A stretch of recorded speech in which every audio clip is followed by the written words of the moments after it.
Hey guys, it's J Star Wars 360 Ham. That's better. 360 here with my review of Saving Mr. Banks. This is the movie about how Walt Disney convinced the author of Mary Poppins, P.L. Travers, to give him the rights to make the beloved Disney classic, Mary Poppins. Now, this is a movie that interested me for a couple of reasons. Number one, it was just getting I was hearing good things about it. And also, it's a movie about making movies, and not just a movie about making movies, but a Disney movie, a movie about a really popular movie. And not only that, but it was a rather adult film. So I went in and was really curious to see it. And this is a movie that, while I was taken out of it at a few points, I really enjoyed it. Starting with, just from, there was, let's start with the first thing that just immediately put me in positive light about this movie, which is the opening, where we get to see the classic Disney logo. Now, I am a child of the 90s, so I grew up with seeing that logo all the time, and I loved it, and I enjoyed the new logo, the CGI castle, and they do the When You Wish Upon a Star orchestrated. But I've always missed the old logo. Doug even misses it as he uses it as the intro to his Disney December videos. So, I was happy to see that. Story for this film was really interesting. Mainly, I like the scenes where they're making the movie, like they're in the recording room and the Sherman Brothers are doing the songs, and that was good. I also like this film because it's Disney sort of doing a movie where they're sort of portrayed in this negative light, and they're addressing all the criticism, how they take all these serious stories and they make them very smiley and upbeat and everyone loves them. Or how Disney's just a corporation, they're just trying to make a buck. So that was really good. There's also an interesting message about how you take someone's work and you can twist it and bend it into something that's completely different. Let's see. Also, I've been onto IMDb. I saw Mary Poppins right before seeing Saving Mr. Banks, and I looked up a lot of facts, and I saw a lot of facts on IMDb about Mary Poppins, and I was really happy to see a lot of those facts about how they made the movie, like where the line "a spoonful of sugar" came from, were actually true.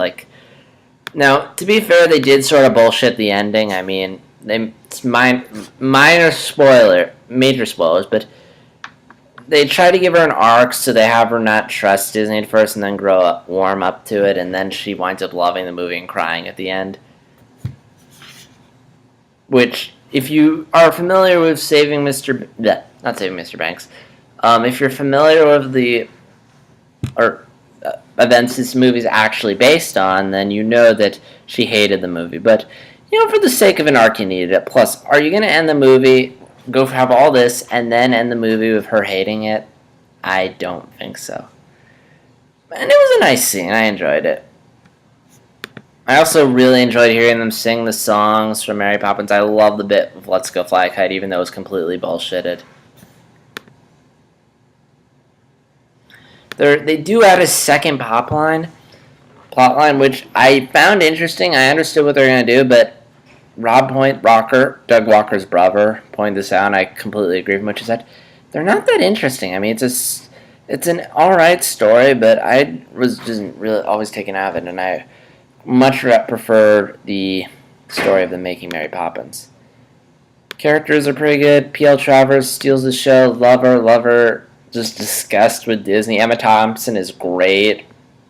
I'm surprised she didn't get an Oscar nomination or an honorable mention. She got a Golden Globe nomination, but still, she is really good. Tom Hanks is as good as Walt Disney. And supporting cast is pretty good. Paul Giamatti's good as the cab driver. The actors playing the Sherman Brothers did a good job. Presentation-wise, this movie's really good. There's some really nice shots.